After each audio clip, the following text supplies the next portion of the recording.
Hello and welcome to another episode of Squeezing the Juice. This week on the show, it's my great pleasure to introduce Jeremy Dalton, an immersive tech advisor, keynote speaker, and author of Reality Check, How Immersive Technologies Can Transform Your Business. Jeremy, a very warm welcome to Squeezing the Juice. How are you? It's a pleasure to be here, Owen. Yeah, absolutely fantastic. How are you? I'm very well, thank you. Yes, I think when we last spoke, you were significantly jet lagged, having just returned from South by. Story of my life. It's always jet lag from one destination or another. But I enjoy the travel, getting to explore the world, meet new people, have new experiences, check out new technology. So nothing against it, despite the challenges. Good stuff. Lovely.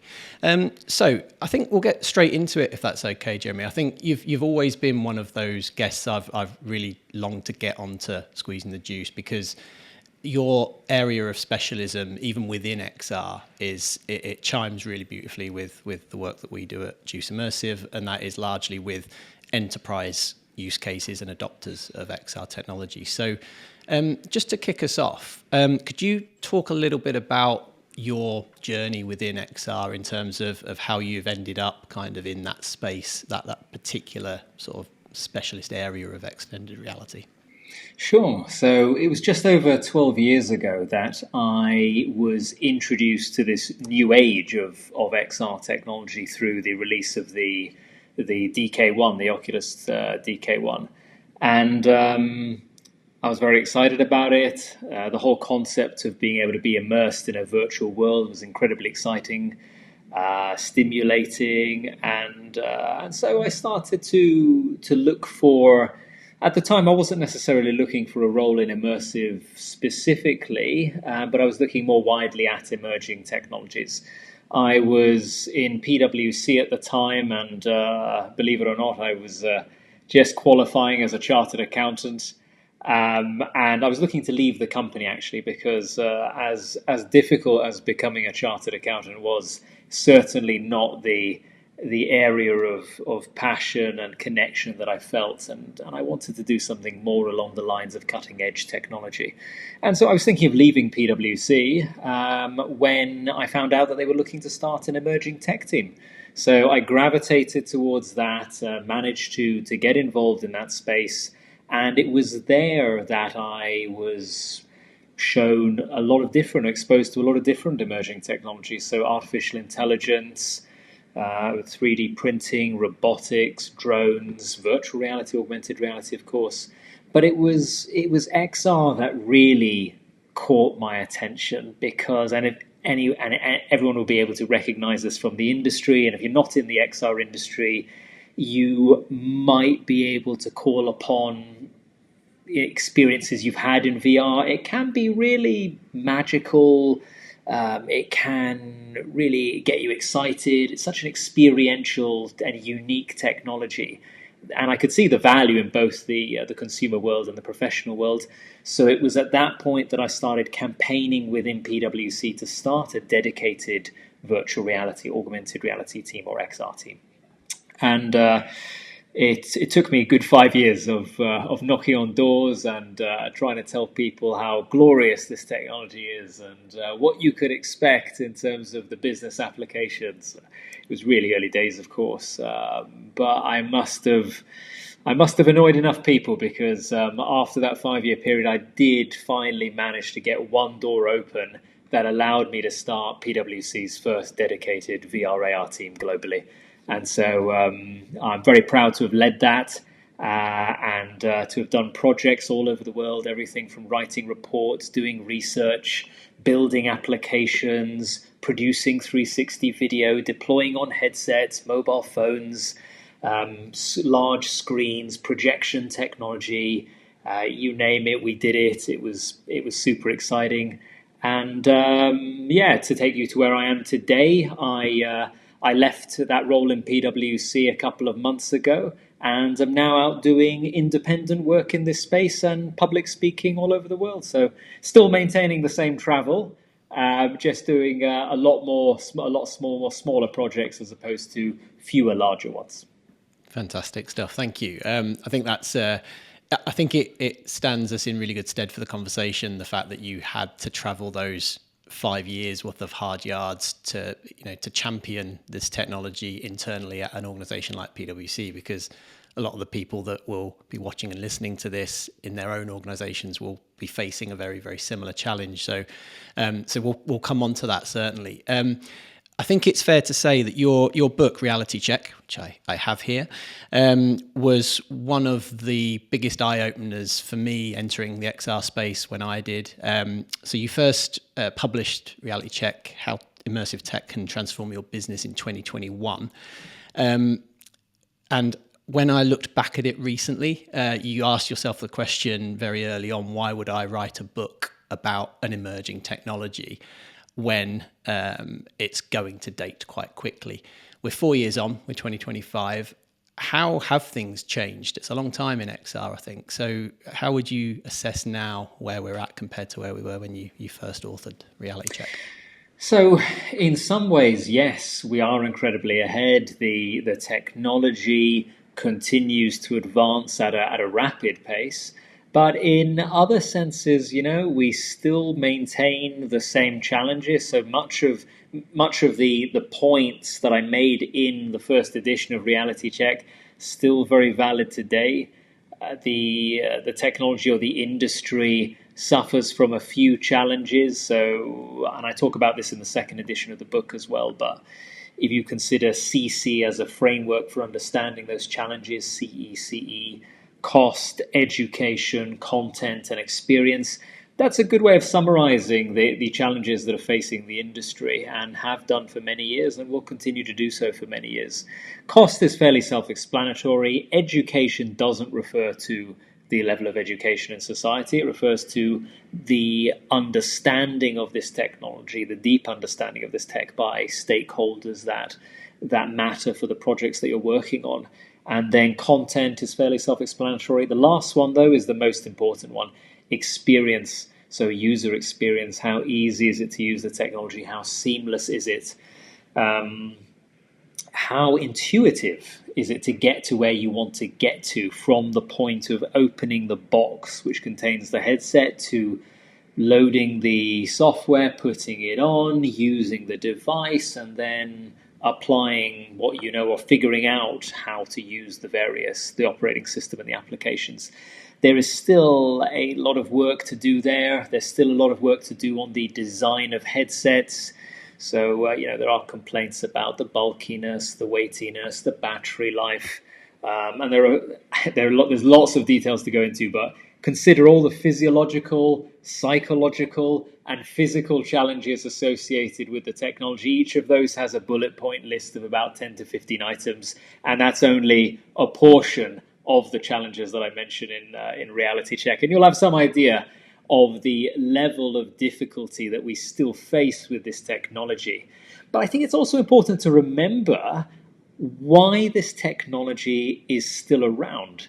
So, yes, it has so many challenges, but if you go back through human history, you can see that this tech, or the objective of this tech, that is to immerse yourself in a completely different world, that objective has been pursued for many, many years now. In fact, I'm working on another project, and this is entitled The 1,000-Year Quest for Virtual Reality. And it goes back 1,000 years, talking about how humans in the 11th century have pursued the same pursuit that we have today with modern VR technology, and that is the immersion into different worlds.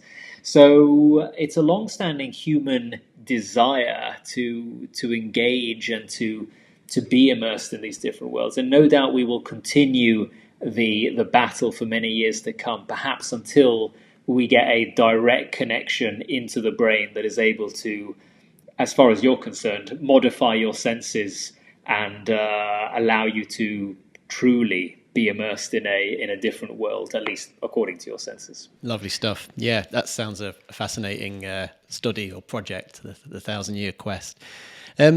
So in terms of where we're at today, you've advised companies all over the world about their XR journey and about adoption and exploration of these technologies. What would you say are some of the biggest success stories you could cite in terms of where people have really got it right, how they've gone through a process to really maximize the chances of a successful adoption? From the projects that I've been involved in, as well as the projects I've seen out there in the public space using VR and AR technology, I have been most impressed by those projects that manage to achieve more than what is just a one-off deployment. So I see a lot of virtual reality and augmented reality being used in the marketing space, and that's fine. I think there is a danger there that the technology gets viewed as a bit of a marketing gimmick. But if it's done right, certainly a very powerful marketing activation. Despite that, though, there are still challenges with using the technology from a marketing perspective, and that is, by their very definition, it tends to be a one-off experience. So you activate a product, you get an interesting experience on your mobile phone screen in terms of augmented reality. You get an offer, whatever it is. In virtual reality, perhaps you get immersed in a narrative relating to the company, its history, its products. But once you've been through that experience, the point is kind of completed. There's no need to return to that experience again. So, and often these projects slowly start to wither at the vine, and as a result, I find I get most satisfaction from projects that are more deeply integrated, so that are involved in or connected to the operations of a company, for example. Use cases like remote collaboration, the ability to work together more effectively.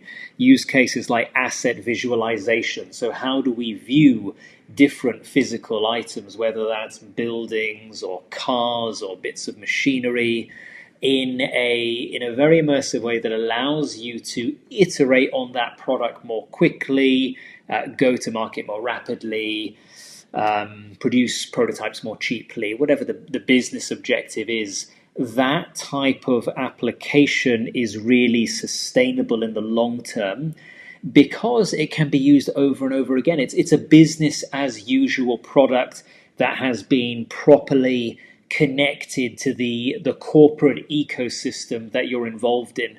So those type of projects I find really exciting, and you can see those in the public. You can see Walmart's deployment of nearly 20,000 headsets. You can see we've deployed virtual reality and reached 25,000 people through our In My Shoes application. And there are lots of different projects about that, but they all share the same concept. They're thought about in the long term versus just a short-term one-off marketing initiative. Yeah, so they've really considered that strategic deployment, that ongoing adoption roadmap. Yeah, and I think what's really interesting about that is when we certainly speak to quite a lot of, I'd call them prospects, but people who are just sort of teetering on the edge perhaps and exploring these types of technologies. Often if it does kind of quieten down and they kind of move away again, when asked why, they say, oh, we've just got some BAU priorities we need to attend to. So yeah. I think you're absolutely right that it's not until these technologies people start to look at them through the lens of BAU and operations that actually they feel that full sense of commitment to them. That's exactly it. Good stuff. So in terms of, I think in the book, in chapter 2, you entitled it "Why XR Means Business," which I love as a chapter, as a concept. So again, 4 years on, in 2025, why does XR mean business today? When I was writing the second edition of Reality Check, that is one chapter that I didn't touch much. Maybe I think I enhanced a few of the bullet points around that. But what I wrote back in 2020 remains completely relevant today. The business value of virtual reality and augmented reality, so in other words, the business objectives you can achieve, the return on investment activities and outcomes you can achieve, remain as powerful today, if not more powerful than they ever were.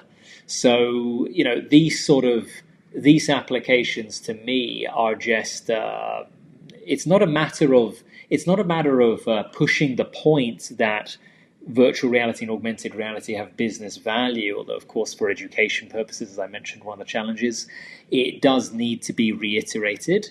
But the real point now, I think, or the real bottleneck is the user experience and getting people to get to grips and see that this technology can be implemented, that it is not just a gaming technology. So that was another reason I wrote, in fact, the whole book, specifically that chapter, that kind of sums it up nicely. But the reason I wrote Reality Check in the first place is that we had so many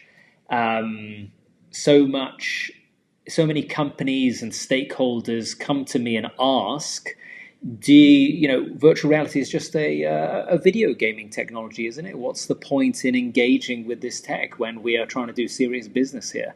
And so I wrote Reality Check to try and quash that misconception and that misunderstanding, and to show that virtual reality absolutely does mean business. Great stuff.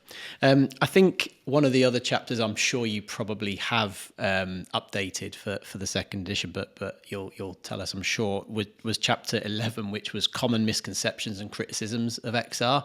In the spirit of sort of a kind of a lightning round, I suppose, I've picked out a couple from the original edition that have always irked me personally, or are still indeed misconceptions that we hear repeatedly from people that we work with and speak with. So, in a lightning style kind of response, my first for your comment is 360 video is not VR.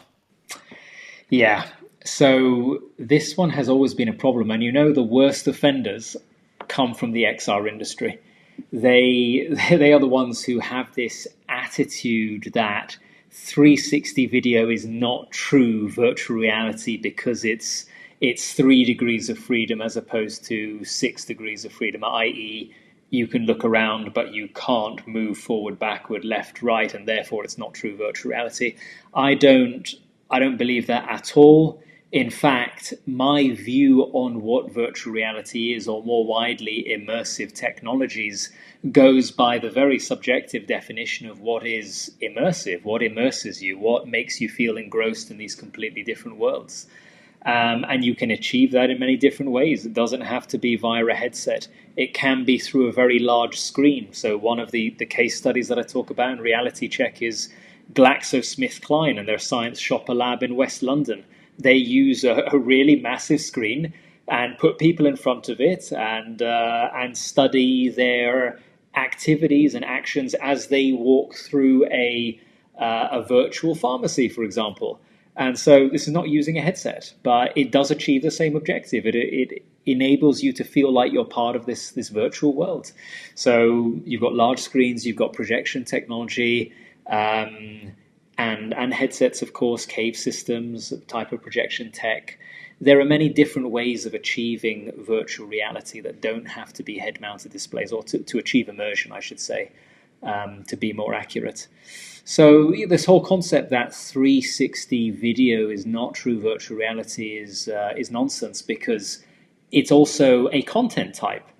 You can watch 360 video on a little 13-inch laptop screen, and yes, I would agree at that point, that is not virtual reality, that is not immersive.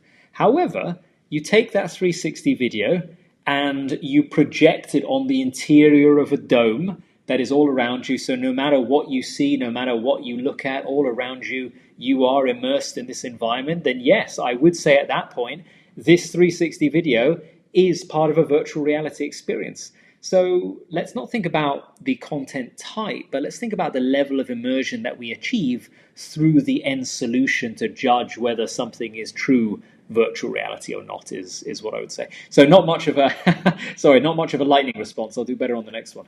No, you're fine. No, I'll add to it. Actually, I think interactivity has really kind of matured and developed in the 4 years since you first wrote the book as well in Exactly. 360 video, isn't it? So that was always a reason some people would cite for it not being true VR. But yeah, I couldn't agree more. Okay, next one. XR is not scalable, Jeremy.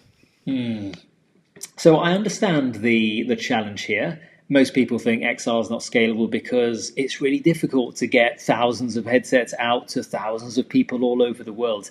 But it's not impossible. how do companies get other IT hardware to their employees around the world? Laptops, mobile phones. It seems like an impossible, or it must have seemed like an impossible task at the beginning, but it is done as a BAU process nowadays, business as usual. So if you have the resources, you have the willpower, and you have the backing, XR can be scalable, except the problem is you often don't have those three items. So that is the issue. It's not that XR is not scalable, it's that the necessary willpower is not there. Very good. And XR is expensive. So again, I think when you are operating from a place of starting out in this world and you're trying to figure out what can I do, and you go to different vendors and you get these costs back, and it's 100,000 here, 500,000 there, 2.5 million here. It just seems like an impossibly expensive, out of reach initiative.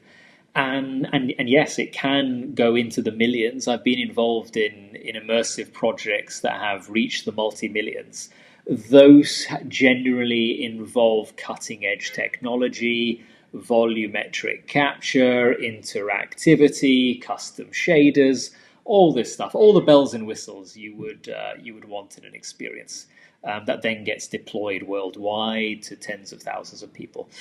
But it doesn't have to start that way. You can start a virtual reality experience in true MVP or minimum viable product fashion, build something perhaps using 360 video. And in fact, I recall a conversation we had with a client in Australia that had seen what we had done within my shoes and the volumetric capture there. And of course, when we quoted them the amount of money that it cost to build that application, they said, this is impossible, we can't do that. And then we showed them different ways of doing it. So 360 video involving, in fact, 2D cutouts of humans and then merging them into the 360 world in post-production. And it sounds a little bit jiggery-pokery, and I have to admit we were a bit concerned about how the quality would end up at the end of that project. But actually, it was surprisingly good. And the client was super happy, and they've deployed it internally to their workforce for training all over Australia.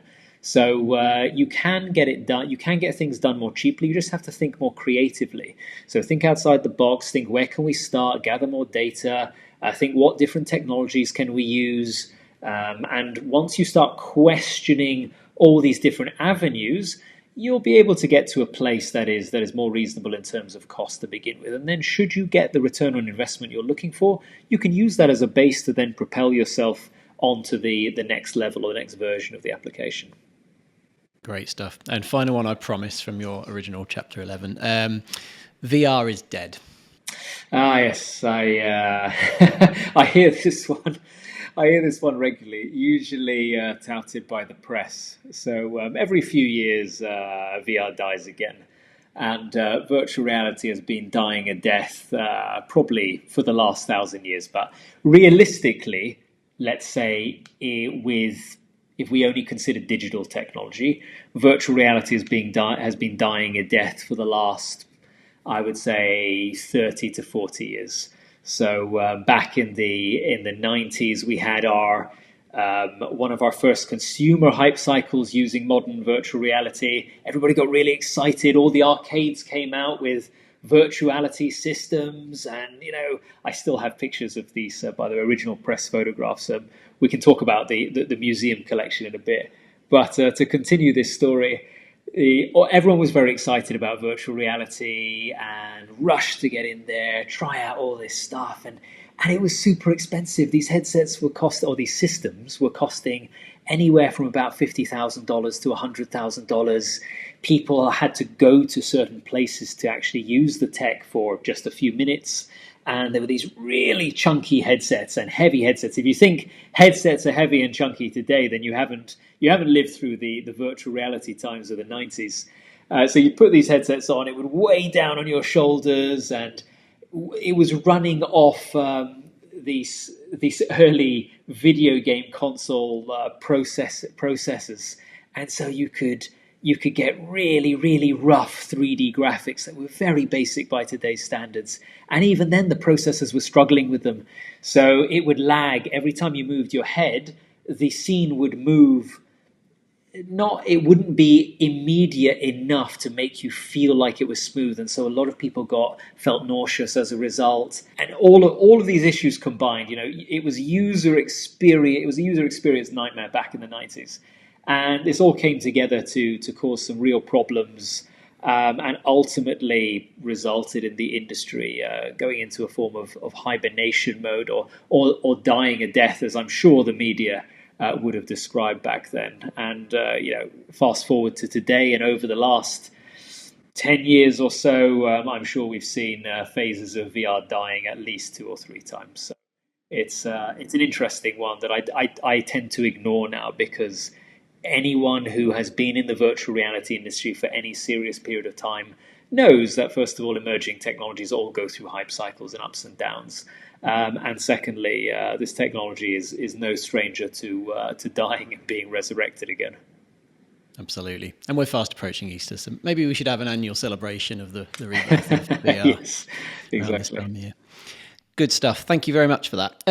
So in terms of, I'd like to talk a little bit about some of the kind of more academic studies and corporate studies that you've been involved in over the years, I guess. Primarily, I suppose, in your time at PwC, but probably beyond that as well. So if you can sort of maybe pick a couple that you really reflect on and think, yeah, that actually represented a gear shift or a real kind of moment in XR time. Yeah, so been involved in a few studies. One of them was the Seeing is Believing report, and this was a report that I worked on with the economics team in PwC London. And the objective was to try and figure out what impact we would expect these technologies to have by 2030. And the conclusion that we came to is that we expect the technologies to have a $1.5 trillion impact. So in other words, an additional contribution of $1.5 trillion to global GDP by 2030. And that was comprised of a lot of different areas, and we broke it down by use case and by geography. So you can check out that all of these reports are freely available, not behind any pay gate or registration gate or anything. Everybody's free to check them out. So if you want more details on that, check that out. Another one is the soft skills report, the VR and soft skills report that is cited very frequently around the world. And the objective of this was to try and compare virtual reality to classroom learning to e-learning, to try and figure out, what are the advantages and disadvantages of these different modalities when it comes to teaching, or to teaching or instructing in the corporate world. And we found an increase in the amount of focus for people who were learning in virtual reality. We found an increase in their engagement levels. We found an increase in the speed at which they learned the material. So a lot of very good findings there. And I would say we also found some interesting results relating to the costs of deploying virtual reality for teaching. So certainly more expensive to begin with, but once you get to I think it was about 3,000 learners, the cost per learner actually hits an equivalent point to what it would cost per learner in the classroom or e-learning. So that was an interesting study. And then lately, before I come on to that, I also was involved with the University of Bath, acting as an industrial supervisor for some more technical work there. So we were supporting a PhD student who was doing an engineering PhD equivalent, basically. And she was interested in understanding how different avatars impact your ability to learn. And that was very exciting. And then finally, to mention one last one, we got involved in a project with a client of ours in Germany. So this was the Ministry of Internal Affairs in Lower Saxony, as well as the University of Munster. And we all came together to understand how virtual reality compares to video conferencing when it comes to remote collaboration, so working together remotely. And we found some really exciting results there. The most significant one that I would say is a 58% increase in closeness, in how close you feel to your colleagues when you're in virtual reality compared to video conferencing. And so I think that is a great result that gives us a good foundation for understanding the value of VR when it comes to remote collaboration as a use case. And so there are some highlights available online for that. I will release in the second edition of Reality Check the full study. So all of the figures that have not yet been published relating to that study will be made available in the second edition of Reality Check. So definitely worth checking out for that too. Fantastic. And when's the second edition due out, Jeremy? That is coming out in June. So just June 2025. So a couple of months from now. Superb stuff. Good. Okay, thank you for that. In terms of some of the kind of corporate use cases you've led on, some of the projects you've led on, again, similar question really. What do you reflect on as being maybe one or two of them that you've got most fond memories of, or that you believe really delivered the most impact? Yeah, so we've always found massive impact from implementing virtual reality for training, and this shouldn't come as a surprise to most people in the industry. We've seen this when we did our economic analysis report. Training was expected to have a huge impact. We've seen this in various analyst reports out there relating to the VR training market. Anyone who has used VR for training can see that there is value there. But if it's not obvious, virtual reality is really powerful when it comes to practical skills. So any initiative where you have to use your hands, and it's really powerful for soft skills. So any scenario where you have to engage another human, it's really powerful for that too. So we've got the training aspect, and I've seen a lot of value there. And then I would say another really good one is asset visualization, and this is the term that I use in Reality Check as well. The idea that you can use this technology to visualize different structures and different machines, vehicles, buildings, as I was mentioning. The point being here that you have a much better understanding of these physical objects in an immersive experience where they can be displayed at a one-to-one scale versus a bunch of pictures on a brochure or a slide deck. I think there's extreme value there, and we've been working with a lot of clients on that too. And I've seen a lot of projects out there in the public that are talked about by different architecture, engineering, construction firms. So I know they're getting value from that too. Great stuff. It's always striking when I speak to you and when I see you speak, how passionate you are about XR and emerging tech more widely. Is that something that's grown and continues to grow, or are you tired, Jeremy? Yeah, I'm certainly tired of the having the VR is dead conversation a lot. But this is just par for the course. I don't think anyone in any other industry has a rosy time at all times, and you've got to take the good with the bad. So certainly there are many ups and downs in the XR world. And it can be very tiring and very psychologically debilitating. But at the end of the day, you try one of these new experiences that someone's created, and they've thought about something completely new that you've never even considered before, or they're converging the technology in a new way with artificial intelligence. You're seeing a new visual quality to virtual reality.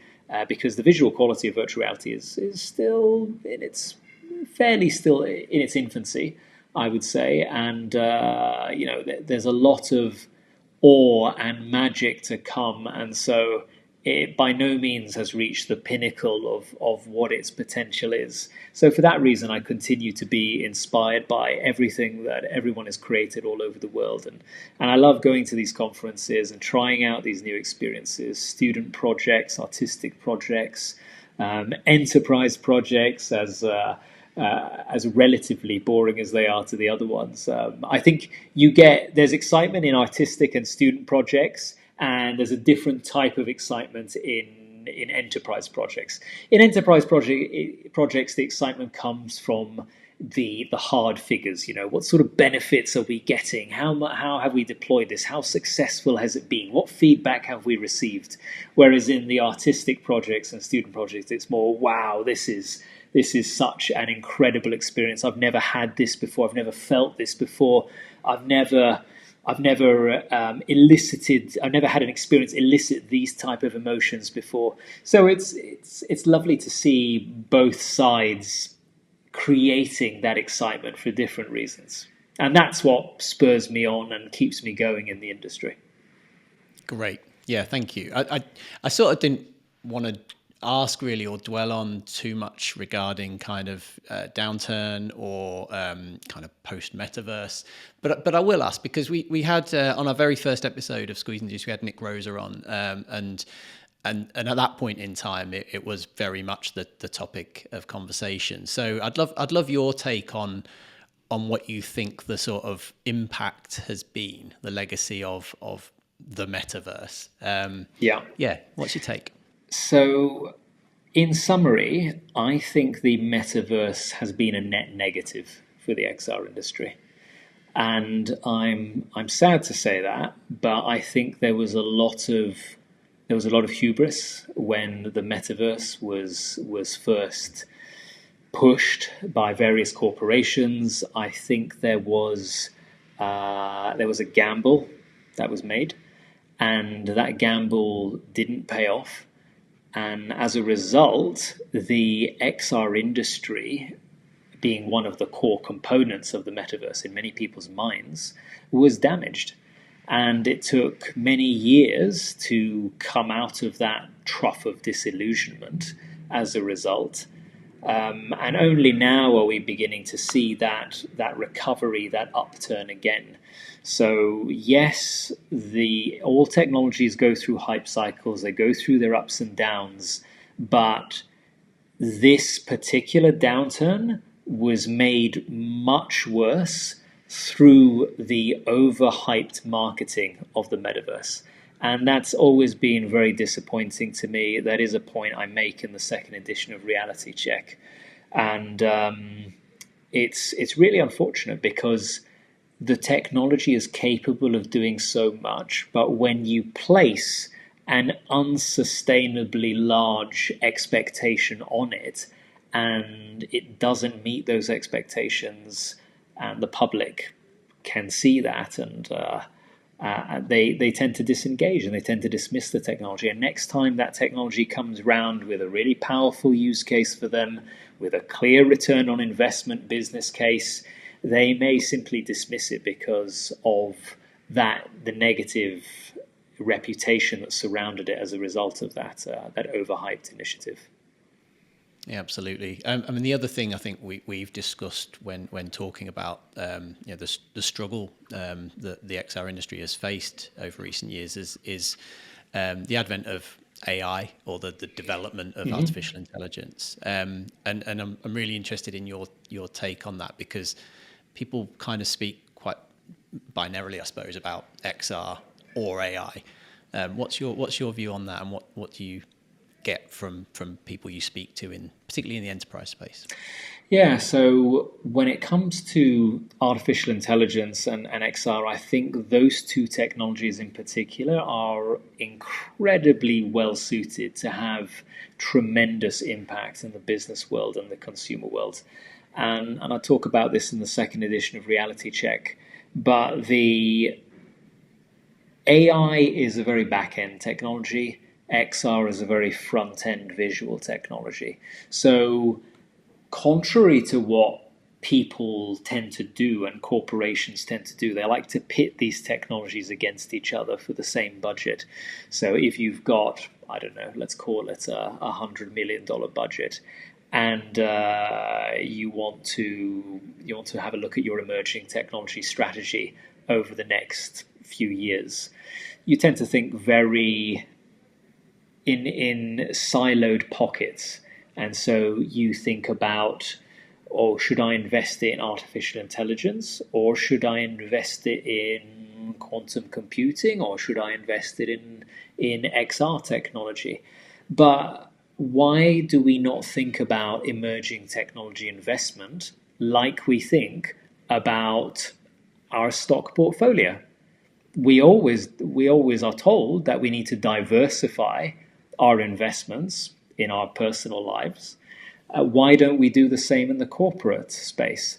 And for some reason, I can't quite understand why corporations have this limited cognitive ability to focus on, to not be able to focus on more than one technology at a time. And it does a lot of different. It has a lot of damage for corporations, and it can be really negative. But AI and XR particularly, when they converge, you've got this incredible synergy there where AI can analyze behind the scenes what's going on in your XR experience. It then can potentially adapt the experience as a result, and even at the beginning generate content there to help assist with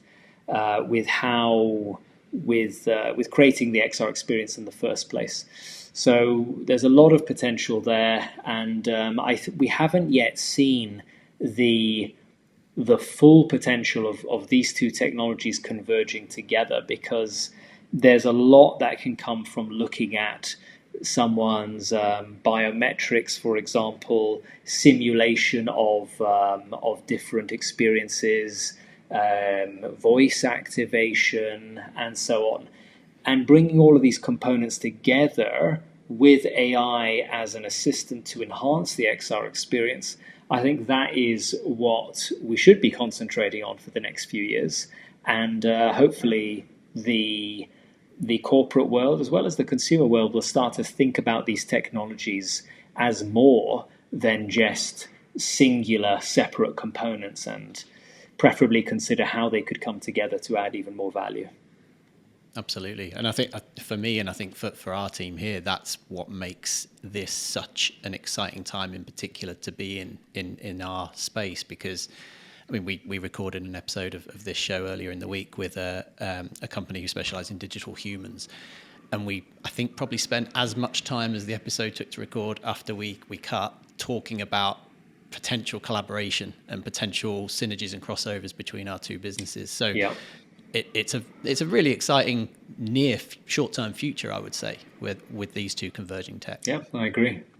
Great stuff. Okay, just I mean, I could speak all day to you, Jeremy. I think we will start to bring it to a wrap. One thing I'd like to just ask, sort of in closing, is we really want this show to speak to corporate and enterprise adopters or would-be adopters of XR. So I'd really love your kind of summary tips, your top tips for businesses and organizations who might be looking to perhaps start and take those first steps on their XR journey. If you had to pick a couple of top tips, what would they be?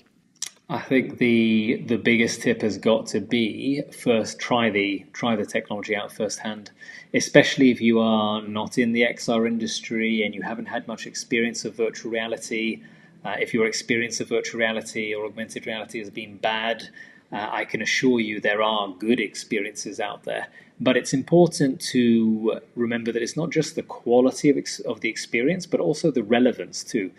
So if you are in the architectural industry, try and find some industry-specific examples in architecture.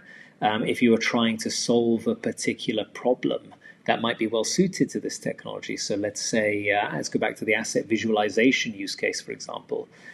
Try and find applications of where that use case has been implemented and shown to build value. And it's only when you do that I think you will start to generate possibilities in your mind about what this technology could do for you specifically in your company. And hopefully it will also mitigate or quell some of those misconceptions that you may have had from prior negative experiences of virtual reality too. So that would be my first tip. And then secondly, I would say if you really do need someone to concentrate on implementing projects like this, and to be fair, this is not an XR specific recommendation, but if you've got one person that is managing an XR proof of concept here, and he or she is also looking at developing an AI algorithm there, and is also tasked with exploring what the future of quantum computing holds for the company too, then you have split that individual's focus across so many areas. You shouldn't expect to gain as much value in any of those areas as you would have done if that individual was more focused. So yes, it may be difficult to get someone to focus on a single area, but at least reduce the amount of multitasking, because the cognitive penalties associated with switching between such diverse tasks is massive, and you're shooting yourself in the foot by not getting people to focus more on areas that have potential priority. Great stuff. Yeah, absolutely brilliant advice. Thank you. So I think just to bring us to a close then, thank you from everyone at Juice, because I think it's fair to say, Jeremy, you're one of those people in XR for whom I think without you, our job would be so much more difficult in not selling XR, but even just educating and raising awareness of the potential and the impact for XR. So your book I've recommended to countless clients and people that we work with, and your posts on LinkedIn and social. You travel the world almost, I feel at times, on behalf of the whole industry. Well, if I did have a dream job, Owen, it would be global XR or global immersive ambassador. I would love to go around the world collecting stories of how this technology is being used in so many exciting ways, and communicating that to the world to show that this technology is more than you think it is. It is it is adding long-term value to humanity and society, and hopefully with that we'll break some misconceptions along the way. Great. We should all just chip in, Jeremy. The Jeremy Dalton levy. I'll set up the GoFundMe after this. No, serious thanks for everything you do and That's continue to do for Thank the you industry. for your support. I appreciate it. Looking forward to the next edition of Reality Check when it's out. And yeah, I guess in future years there'll be more and more editions, I hope, as we move forward and see where XR takes us. I hope so too. Maybe I'll release another one the next time VR dies. Absolutely. Yeah, I look forward to that. Thanks so much for your time today, Jeremy. I'd love to have you back on the show in the future as well. So anytime. Thanks, Owen. Thank you. We hope you enjoyed this episode of Squeezing the Juice wherever you tuned in. If you haven't already, please do give us a thumbs up or a like or a positive review. It really helps as we try and grow the show. And also, if you subscribe, you'll never miss an episode. Indeed, if this was your first episode, please do go back into the library and watch some of our previous eps with really inspiring guests from the world of extended reality. Until next time.